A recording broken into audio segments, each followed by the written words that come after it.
Hello everybody and welcome back to another video. Today we're going to take a look at Overwatch League 2020 week 14 and I'll be going through my picks for this week. There's a lot of matches. There are 7 on Saturday and 5 on Sunday, so busy day Saturday, not as busy on Sunday. Let's jump in. Let's put my picks up on the screen now. And let's just jump into it. So starting on Saturday, the first match of the weekend is the Shanghai Dragons against the Seoul Dynasty. Of course, a matchup that last time around was very hyped up and ended up being very disappointing. This time around, I'm not that excited about this match. I honestly don't really want to watch the Dynasty play anymore. They're not that fun to watch. We'll see what they do. I haven't really been super... impressed with them recently. I expect the Dragons to win that one pretty easily. Maybe the Dynasty start to bounce back, but for now, I'm going with the Dragons. No reason not to. The next match is one of the matches I am most excited for, especially on Saturday, but of the weekend in general. That is the matchup between the London Spitfire and the Chengdu Hunters. Now, London have not played since week 4, so this is their first match in 10 weeks, so 2.5 months. But this is a team who have had a very interesting season so far. They're on a 3-game winning streak, despite the fact that they haven't played in a while, with wins against Houston, Washington, and Florida. And I think that they're a team that I'm really interested to see what they do. As we go into their match, I kind of look at them as resulting in one of 2 possible outcomes, really. Either A, they come out and look awful, or they come out and look like an incredible team. I think it's probably more likely that they're in the middle, to be honest with you, but I really like what they've done so far. I'm very impressed with what they've done so far, and I look at them as a potential team who could really surprise us, right? It's a very deep roster. They have 12 players. Those 12 players haven't played a match in 2.5 months. But the fact that they've only played 5 matches 3 months into the season means they're going to be playing a lot. And I mean a lot of matches as we get later and later and later in the season. So they're going to be one of the teams that's playing more often, which I think is going to benefit them a lot because I think they're going to be able to get a lot of play time. They're going to be able to work things out in a way that a lot of other teams won't be able to. And I think they'll really kind of solidify that 6-man roster that is their main 6, if they haven't done so already, which I'm sure in this time off they've made a lot of progress on that. So I'm really excited about this match. I'm excited to see what happens. I'm picking the Spitfire.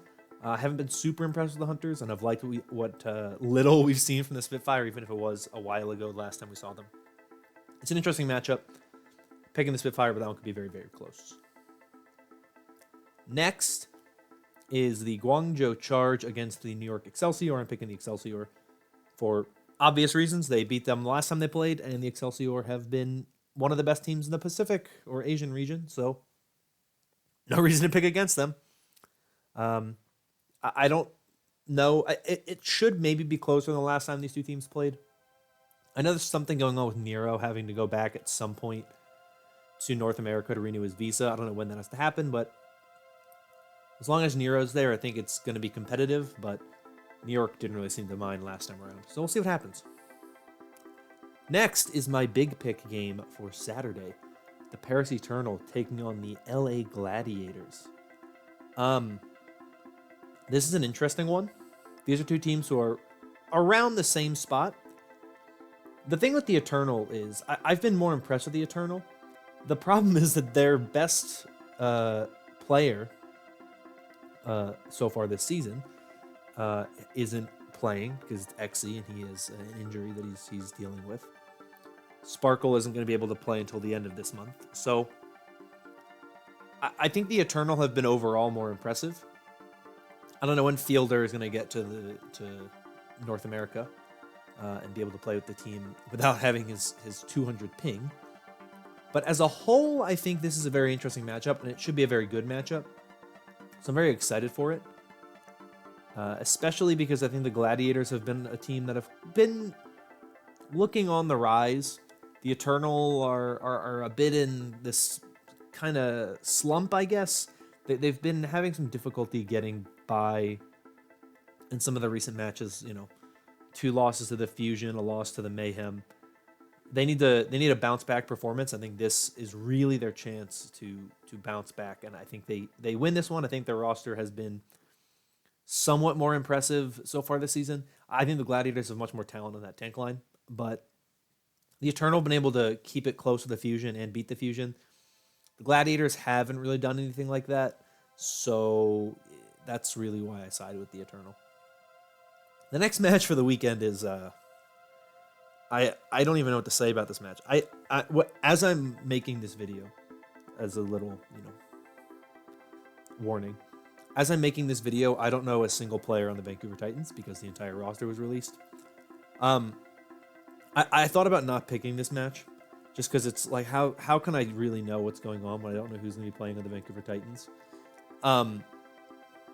But I just kind of judged it based off of where I would have done things. It's weird, especially with the Justice match. Like, would the Justice been able to beat the Titans, or the Titans still have the runaway roster? Probably not. And they did it in the past, but probably not. But now it's a question of who even's going to be on the Titans. We don't know yet. I can't name a single player who's going to be on the Vancouver Titans because we genuinely don't know yet. So it is difficult to say for sure, but I'm picking the Justice. We'll see what happens. By the time this video goes up, the Titans may have announced their roster. They may not have announced their roster. I know there's rumors about it being Second Wind. The problem with Second Wind is that a number of the players on Second Wind, or at least one or maybe 2 of the players, aren't old enough to play. So they're going to have to look elsewhere as well. They can't only sign Second Wind players. So who knows what's going to happen with them. But the Vancouver Titans just anger me, and I don't want to talk about them anymore. So let's move on to the next match, which is the Houston Outlaws against the Atlanta Reign. This is one that I think actually will be closer than what many are probably expecting. I think this should be a decent match. I think the Atlanta Reign win it. But I could see it going 3-1, 3-2. The Outlaws are a team who I think are they're very close to being decent, which doesn't say a lot. They're close to being a decent team, but they're just never able to win those 50-50 moments, and they're never able to hit those 50-50 games. And that's really what I think is pushing them down. And I think they need to find some wins against some stronger opponents. They need to get those wins in those 50-50 scenarios. This could be a chance for them to do that, but I think the Reign have been in a bit of a slump, and I think the Reign do not want to keep that slump going. I think they bounce back here and have a good performance. Final match for Saturday is the LA Valiant against the Boston Uprising. No surprise here, I am picking the LA Valiant. Boston Uprising, you know my feelings on them. My feelings are that I'm not a fan. And I have never been a fan of them. And I'm really not a fan of what they do now. So I think the LA Valiant should win this game. I don't see why they wouldn't. The LA Valiant are going to be one of the most interesting teams to watch. Because going into the tournament, they're not going to have played a super tough match. They might go into the May tournament completely undefeated in May. Because we know, obviously, that they won their match against the Atlanta Reign. They should beat the Boston Uprising. And then next week, they play the Toronto Defiant. So the Valiant may go into the tournament with a 3-0 record. They could, and that could just propel them in, potentially to a quarterfinal guaranteed spot. They could be a top 4 team, potentially, depending on record. I think San Francisco and Philadelphia play each other. So this is a team that really has an opportunity to take a huge leap and potentially kind of catapult themselves into potentially getting one of these additional wins at the end of the tournament, to really kind of putting themselves in a position to potentially make playoffs at the end of the season, and to show that they're actually a much stronger team than what I think people have been led to believe. And I was mistaken. The Fusion do not play the Shock next week. So that match is coming up eventually, but not yet. But this is something that I'm really intrigued by, and I'm curious to see what happens going forward. But the Valiant right now are a team to watch. as a team that I think very likely could be one of these teams that makes a surprising run in this tournament because they have the schedule that benefits them. They got the big win over Atlanta, so that puts them already ahead of Atlanta. They should beat Boston. They should beat Toronto. Very few teams I see going undefeated, right? So if you're the Valiant, you're putting yourselves in a good position. Get a good win against the Uprising and a good win against the Defiant. Get that differential up. Potentially boost yourself up in the May tournament. This is a really, really good chance for them. They're playing the Boston Uprising. They should win. That's where that ends. Moving on to Sunday. First match is the Hangzhou Spark taking on the Shanghai Dragons. I like the Dragons in this one. I think the Spark have been looking better recently. I think they've definitely been improving. They've been doing some different stuff. They've been trying things out that are not what we're used to seeing from them. So I really like this team. But, they're playing the Shanghai Dragons, and I don't expect them to win this match. The Spark are one of the teams I'm really looking out for with all of these Vancouver Titan players being released. They could benefit from the addition of a Hacksaw or the addition of a Twilight, even the addition of a Jianu. So this is a team that I think might make some moves to improve now that there's some players available to them. But I don't know for sure if that's going to happen. That's just they're the team that I've always been looking at and saying they are a team who I think is probably aware that is something that could benefit them, and I think they look at it and say we're one of the teams that probably has the best chance at getting some of these players, just because a lot of these players want to probably stay in Korea, stay on Korean rosters. Hacksaw would probably like playing with a team like the Hangzhou Spark, which are majority Korean. Obviously, you have Gushui on the team who is not, and you have Mika and Coldest who are not. But this is a team that I think will get better as the season progresses. I think they're going to make a couple moves. Or I should say, I don't think they will. I wouldn't be surprised if they did and try to bring in some of these runaway guys, some of these Titans guys. But for now, we're just going to have to wait and see. I think the Dragons win this one because obviously the Dragons are the best team in the league right now. But I think the Spark put up an okay fight. Next match is the London Spitfire against the Guangzhou Charge. This is my big pick for Sunday. I think that between this one and the Fuel Fusion game, these were the two I was kind of flipping between. I think the Fuel Fusion game is a game that's like going to maybe be a little close, but the Fusion should still win it pretty easily. Spitfire Charge, on the other hand, is a match that I think is very interesting because we don't know if the Spitfire are any good. We don't know how they're going to match up against any of these teams. This is a huge mystery game to me. And I think that, it's the toughest game to pick of the weekend for me personally. I think Hunter's Spitfire is another tough one to pick. But this one's even tougher because I've liked what we've seen from the Spitfire, and I'm not that high on the Chengdu Hunters that I think the Spitfire are really easily capable of coming out and having a good winning as the Hunters. But how can they perform against a team like the Charge, who we'd put ahead of the Hunters, who we'd put potentially ahead of the Spark, around the level of the Dynasty, maybe a little ahead of the Dynasty, who knows? This is a very interesting matchup to me. I think it's one of the best matchups of the weekend, just purely based on you look at the team's records, you look at the team themselves, where they play, and everything like that. I really like what the Spitfire have done in terms of their performances with the roster they've had. It's been a while. Who knows what's going to happen with them, but this is an interesting match. Ultimately, I think the Charge win, but I think it's a close match. Or at least it's a very difficult match to pick. And part of that's just because London hasn't played in a while.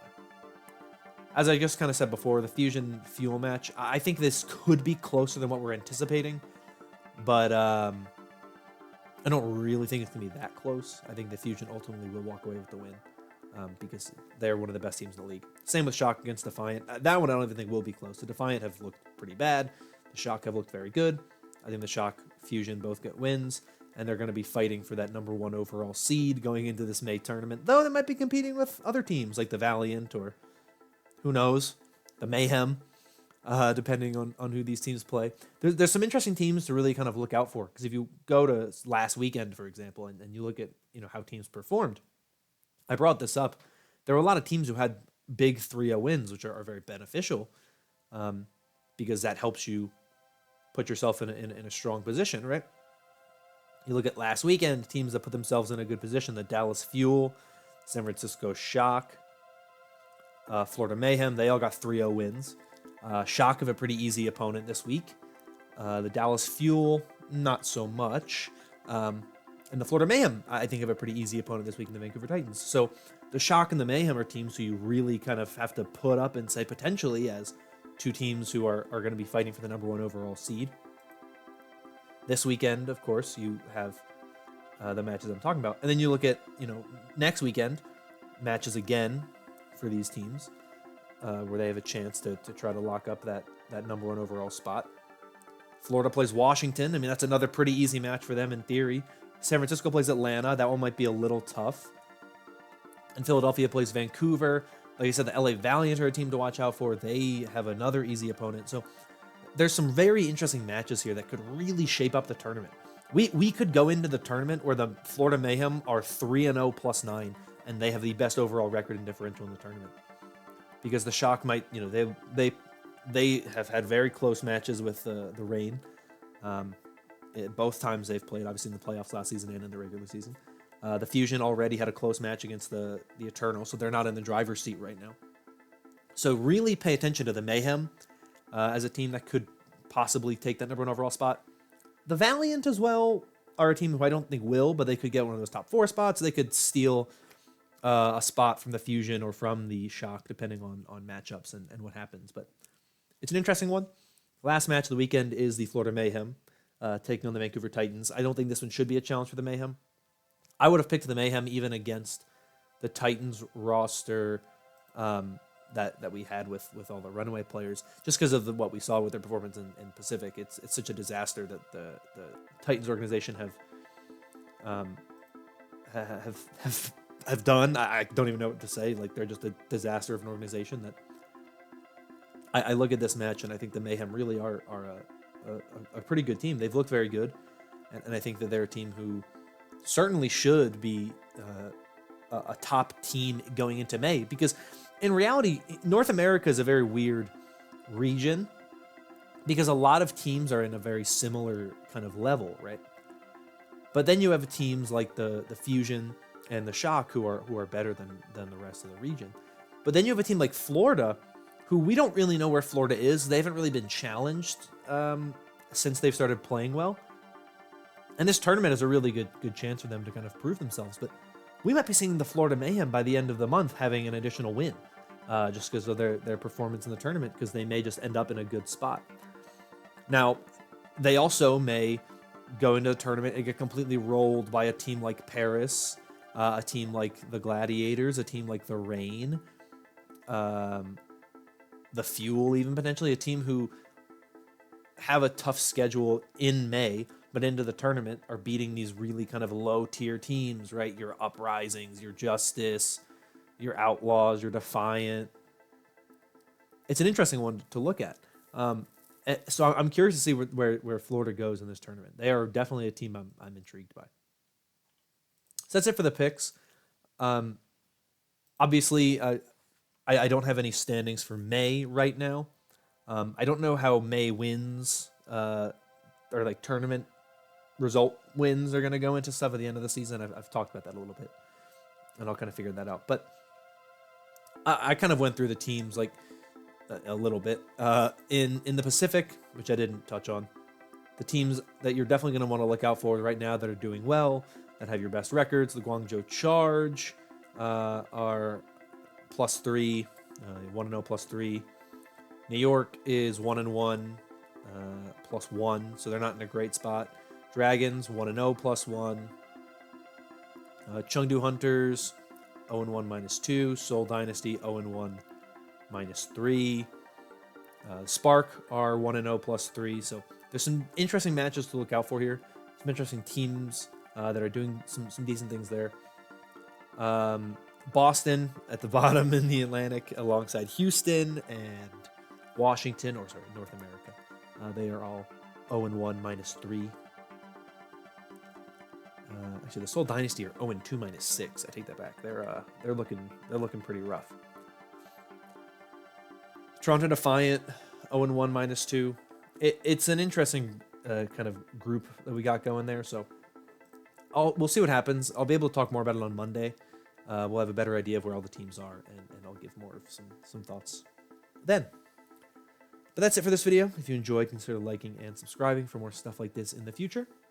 Let me know down below your thoughts on anything I talked about today. Any of the matches you're most excited for, anything like that. I would love to hear from you down below. But that's all. So I will see you all next time. Hope you're all staying safe and staying healthy and staying indoors. And I'll see you all next time. Bye-bye.